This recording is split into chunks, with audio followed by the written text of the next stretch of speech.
En sintonía con vos.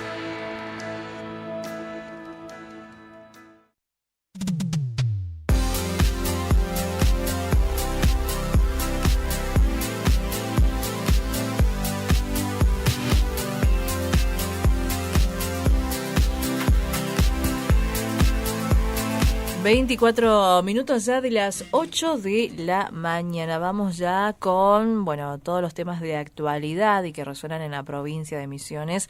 Vamos a hablar hoy de la trata de personas en redes sociales, parte de las nuevas formas de captación que se dan.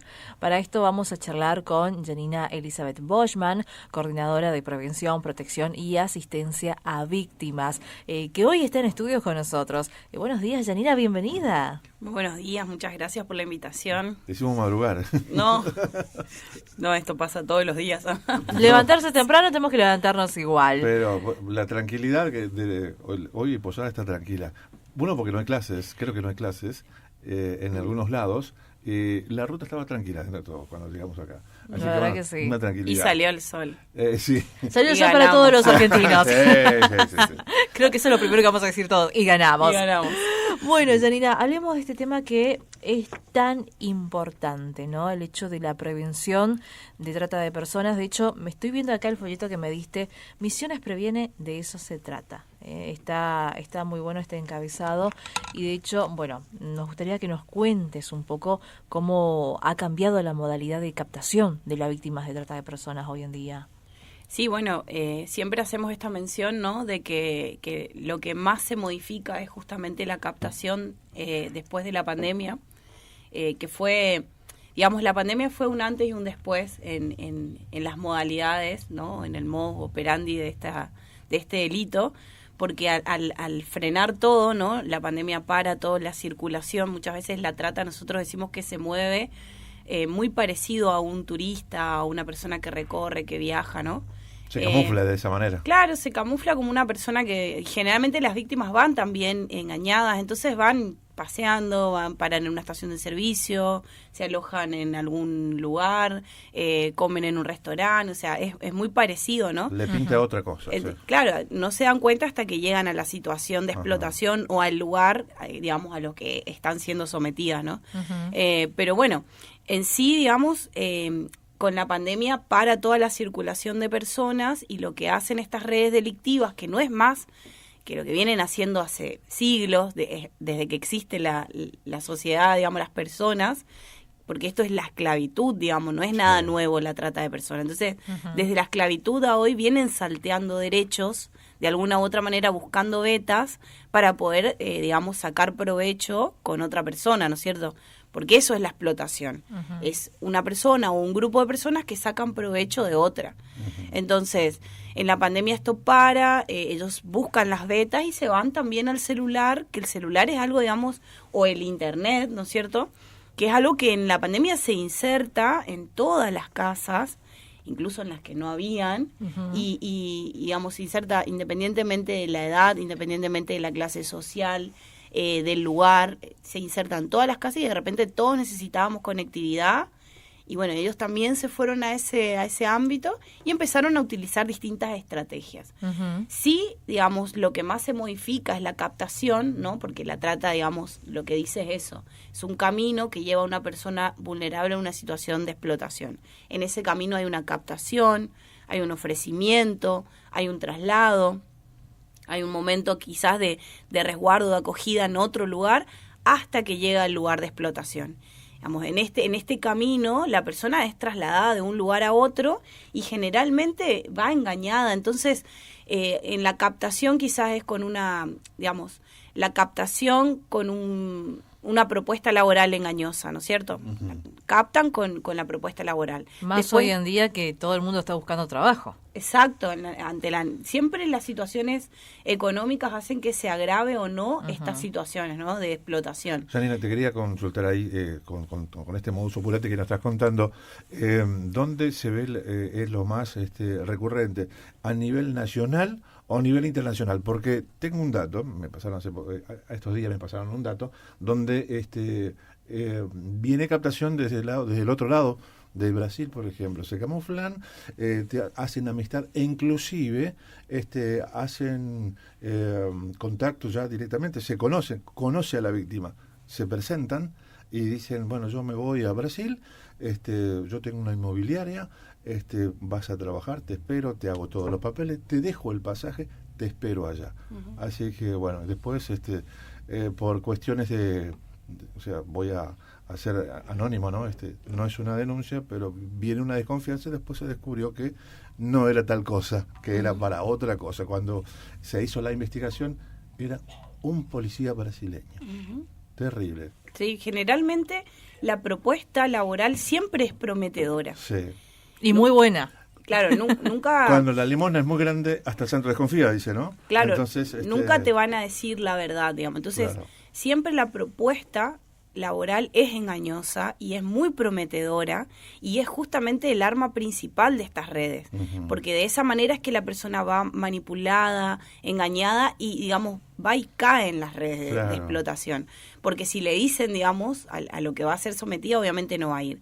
Entonces, siempre está la propuesta laboral engañosa. También en este caso que comentás, por ejemplo, el traslado se da con la persona contenta, feliz, sí, porque está yendo a una propuesta de trabajo que quizás soñó irse de su casa, de su pueblo, conseguir un lugar donde vivir en otro país. Claro. Entonces, recién la persona se da cuenta cuando llega allá. Y generalmente, uh-huh, fíjate, ahora se desató una red de trata donde hubo más de 2.000 personas rescatadas en distintas partes del mundo, y entre esas personas rescatadas hubieron argentinas y también hubieron allanamientos acá. Y ahí te das cuenta cómo operan estas redes, están en todo el mundo. Por eso se dice que son delitos transnacionales, ajá, que no respetan fronteras. Claro. Y las personas son trasladadas de un punto de la red a otra a hacer distintos tipos de tareas de explotación. Pueden estar acá, en Brasil, haciendo una cosecha, de acá quizás le ofrecen ir a trabajar en un kiosco, en un restaurante, en otro lugar, cerca de, no sé, una playa. Después de ahí la llevan a otro país a trabajar en textil. O sea, la persona es un objeto, es sometida a objeto que se compra y se vende. Hay un punto en la red de trata donde la persona es un objeto que pertenece a alguien. Y esa red lo que hace es venderla y ir trasladándola para despistar también muchas veces las búsquedas. Uh-huh. En esto, digamos, en el mapa de la trata hay países que son de captación, ¿sí? Donde generalmente países más pobres o menos desarrollados, donde la gente tiene más necesidad de trabajo. Sí. Hay países donde son de traslado y de acogida, o ¿viste? Donde la persona está un tiempo ahí.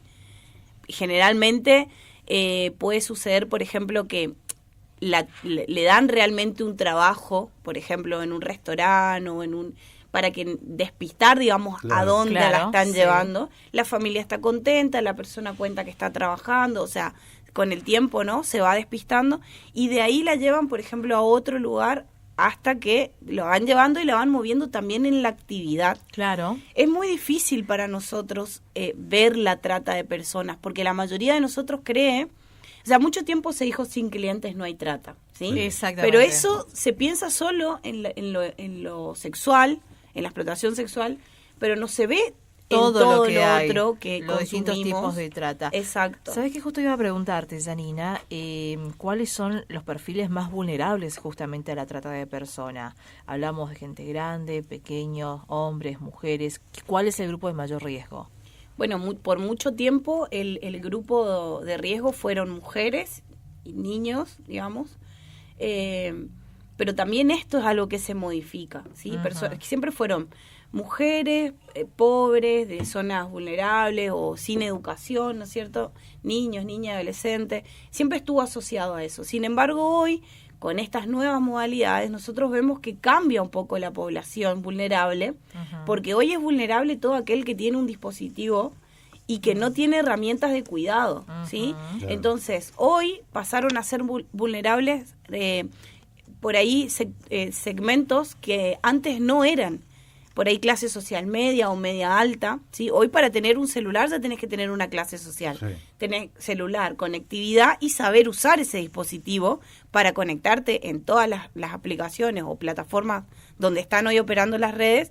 Ya nos pudieron con esto llegar a otras a otra población o a otro segmento que antes no llegaban. Uno de esos es niños, niñas y adolescentes a través de los videojuegos, que son de otra clase social que quizás de manera presencial son más cuidados, y sin embargo esa población de extrema vulnerabilidad no ingresa en estas nuevas modalidades.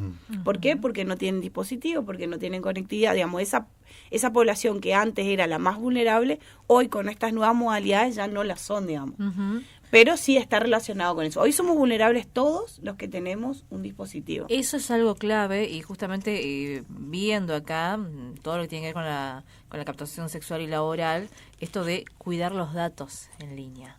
¿Qué recomendaciones le das a la gente con respecto a los niños y también los grandes? Porque en redes sociales se comparte todo, prácticamente te estás exponiendo. Sí, generalmente a veces el error que cometemos los papás, las mamás, que cuando vamos a la escuela le sacamos fotos, ay mira qué lindo, tomamos la comunión, la promesa de la bandera, publicamos la foto con el logo del colegio y esos datos que estamos dando damos mucha información. Damos mucha información, o que estamos en un cumpleaños, que estamos en un lugar alejado y el ciberdelincuente va tomando datos de eso, sí, ¿no? Sí, gran parte de nuestra vida está ahí, ¿no? Es como, mucho se habla de la virtualidad. Nosotros hablamos mucho en el sentido de que mucho tiempo decíamos como la vida real y la vida virtual. Sí. Hoy la vida virtual es cada vez más real. Incluso para mí son como dos caras de una misma moneda, ¿no? Lo único que cambia es que por ahí en la virtualidad uno tiene la posibilidad de mostrar lo que uno quiere. Sí. Pero si uno lo hace con responsabilidad y con cuidado, uno puede compartir datos de otra manera. Ahora, si nosotros no tenemos herramientas para entender cómo operan los delincuentes en la virtualidad y cómo operan nuestros datos. Nosotros siempre hablamos con los chicos en las escuelas de la huella digital, ¿no? De esto que queda, claro. Que el Internet no tiene derecho al olvido, de cómo ellos arman su perfil digital, su identidad digital, que nosotros no nacimos con la virtualidad. Y entonces a nosotros no nos condena por ahí lo que hicimos en la adolescencia, en la juventud, porque no hay rastro, pero sin embargo ellos sí, y el día de mañana pueden ser profesionales, padres, madres, y ese rastro les va a quedar. Sí. Entonces, es necesario que en la educación, yo creo que Misiones es uno de los que más avanzó en eso, ¿no? En lo que tiene que ver con los cuidados en la virtualidad, lo venimos trabajando hace mucho antes que en otras provincias, pero también relacionado con esto, ¿no? Que siempre apuntamos a lo startup, a la robótica, a la economía del conocimiento, pero ahí nos dimos cuenta también que necesitábamos trabajar las herramientas de cuidado. Claro, Janina, y algo que está bueno para comentarle a la gente también, porque decías por ahí que se tiene idea solo de la parte sexual, servicios sexuales, pero ¿cuáles son los tipos de explotación que hay? Sí, bueno, la ley menciona explotación laboral, explotación sexual, mendicidad infantil, matrimonio arreglado, la venta de órganos, que también por ahí es lo que más conocemos como trata, pero y habla como de otras modalidades, ¿no? Hace como, y después tenemos muchas modalidades que se están dando que uno se da cuenta que hay una explotación de la persona, pero que quizás no configura el delito así como tal lo dice en la ley. Y eso es una de las cosas que se hablaron en el Consejo Federal, que fuimos la semana pasada, digamos, y que Misiones lo planteó el año pasado, que fue en el Consejo Federal en Buenos Aires, y dijimos, a ver, hay un mundo en la virtualidad que está operando y está explotando, y nosotros hablábamos de la trata virtual, y fue un poco polémico también eso, porque eso no está como escrito en la ley. La ley es muy presencial, captación, traslado, ofrecimiento, explotación, es muy presencial. Pero hoy hay muchas formas, incluso de explotación netamente virtual, que ni siquiera el cliente con la víctima tienen contacto físico. No hay contacto, no se conocen presencialmente. Sin embargo, está la explotación y es netamente virtual. Entonces, este año en el Consejo Federal se habló de cibertrata. O sea, reconocieron lo que Misiones planteó el año pasado, que con ese folleto incluso nos han cuestionado, ¿sí? Y este año se reconoció eso. Qué bueno. Entonces, para nosotros eso fue un avance. ¿Por qué? Porque hoy nos piden que registremos todos esos casos nuevos, ¿no? Estas nuevas modalidades de explotación, y que enviemos a Protex y que ellos van a ir registrando y vamos a ir haciendo un diagnóstico de estas nuevas formas para ir contemplándolos como lo que corresponde, ¿se entiende? Y cuando hablamos de cibertrata, ¿estamos hablando de algo similar al grooming? ¿Es lo mismo o no? Bueno, se habla mucho de la relación entre el grooming y la trata. ¿Por qué? Porque el grooming opera como una forma de captación, ¿sí? El grooming es una estrategia de los tratantes para captar a los menores, o sea, a los niños, niñas y adolescentes. Entonces, el adulto que se contacta siempre el grooming es el adulto que se contacta con un menor de edad con fines sexuales. Pero a veces ese adulto se contacta simplemente porque es un pedófilo y quiere tener una conversación con un menor de edad, digamos. A veces se contacta para pactar un encuentro y abusar sexualmente, físicamente de ese menor. A veces se contacta para pactar ese encuentro y secuestrarlo para una red de trata, ¿sí? Y a veces ni siquiera pacta el encuentro, pero genera esa dependencia y empiezan a, una vez que se da la conversación sexual, que el niño, niña, adolescente comparte una foto, un video, a través de la coerción o de la amenaza, los captan y les empiezan a amenazar para que les sigan mandando fotos, les sigan mandando videos, porque esa persona, que en principio sería un groomer, lo que hace es vender esas fotos y esos videos y los tiene enganchados, ¿sí? Entonces ahí nosotros decimos, si ese adulto con ese material sexual está haciendo plata y al niño, niña, adolescente lo tiene amenazado, lo tiene captado, aunque no sea físicamente, es trata. Claro. ¿Sí? Si hay un fin económico que está utilizando a ese niño, niña y adolescente para sacar provecho, hay una posibilidad de trata, pero eso así como tal no está configurado. Pero sin embargo, ellos ya lo están haciendo. Claro. Janina, que estás realmente muy explícito todo lo que nos contás. Bueno, ¿cómo nos cuidamos? ¿Cómo creamos una especie de antivirus? Porque, como decís, cualquiera que tenga un dispositivo ya está prácticamente expuesto. ¿Qué debemos hacer como sociedad, como papá? Y bueno, o si algún familiar está viviendo, no lo entiende, y si descubrimos qué podemos hacer, dónde podemos denunciar. Es fundamental entender que digamos, esto existe primero, ¿no? Sí. Sensibilizar, hablar de que existe, o sea, como antes era la esclavitud, hoy esto sigue existiendo, hay muchas formas donde hay redes delictivas buscando la manera de hacer dinero, de sacar provecho del trabajo o de la otra persona. Entonces, primero sensibilizar de que todo esto existe, después sensibilizar a la sociedad de que esto se fue a la virtualidad y por último, digamos, comenzar a hablar por lo menos. Porque si bien somos analfabetos digitales los adultos, digamos, prácticamente no es que no les cuidamos porque no sabemos, no les cuidamos porque no conocemos. Entonces, hablar del tema, habilitar el tema en la casa y empezar a decir, bueno, en la virtualidad también hay violencias, en la virtualidad también hay delincuencia, en la virtualidad también tengo derechos y en la virtualidad también tengo obligaciones. O sea, si yo hago eso, también puede tener una consecuencia legal. Hoy hay personas que van detenidas por delitos cibernéticos y las familias no lo aceptan. Casos de grooming, donde, o grooming o más, sí, cae un allanamiento en una casa. Ahora nos pasó en una comunidad guaraní en Andresito, donde estuve el domingo, fui para charlar, me pidieron que vaya a charlar con el cacique para explicarle sobre los delitos cibernéticos, porque claro, es ¿sí? Una persona de tu comunidad, vos le ves tranquilo, ¿qué vas a pensar que puede estar involucrado en algo así? Entonces es difícil entender que en el celular la persona puede hacer algo que yo no sé, alguien de mi familia, mis hijos. Entonces, hablar del tema, no solo, sobre todo con los chicos, no solo explicándole que pueden ser víctimas, sino también explicándole la consecuencia legal si ellos lo hacen. O sea, que está en todos, absolutamente todos los estratos sociales. Exactamente. Wow. Sí, sí.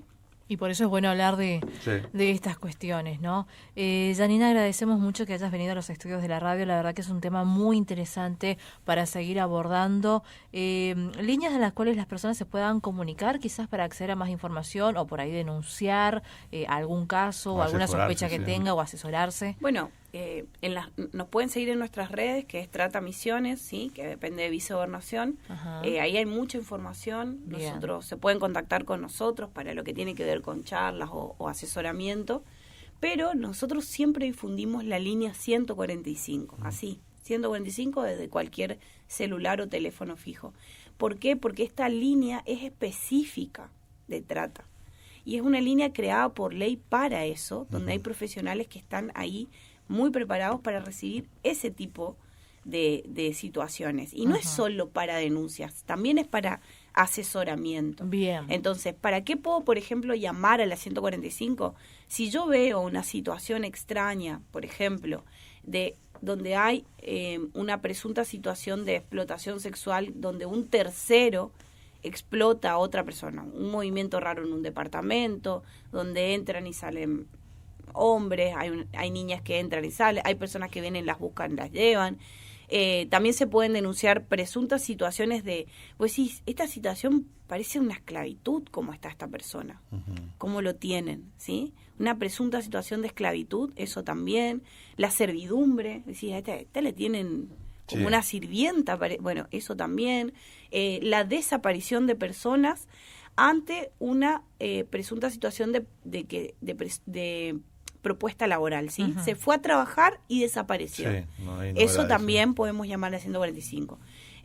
Pero bueno, la línea 145 es anónima, nacional y gratuita. Bien. Entonces, esto es importante saber. Y no necesariamente va a ser una denuncia. Yo le cuento la situación y ellos son los que se encargan de decir, ¿esto judicializamos o no? Bien. ¿Sí? Okay. O sea, no te van a decir, bueno, ahora andate a la comisaría a hacerla. No. Sí. Ellos son los que se encargan de judicializarlo directamente a través de la llamada. Así que eso es interesante. Es bueno saberlo. Janina, nuevamente muchas gracias por acercarte a los estudios de la radio. Ante cualquier difusión, como siempre, sabes que nuestras puertas siempre van a estar abiertas. No, por favor. Muchas gracias a ustedes. Por favor, hasta luego. 45 minutos ya de las 8 de la mañana, un tema muy importante a tratar en el día de hoy, ¿no? De la trata, de cómo se va actualizando y cómo podemos estar prevenidos y atentos también ante esta situación. Así charlamos con Janina Elizabeth Boschman, coordinadora de Prevención, Protección y Asistencia a Víctimas. Un meme, un comentario, un mensaje en un grupo, a veces parecen cosas pequeñas,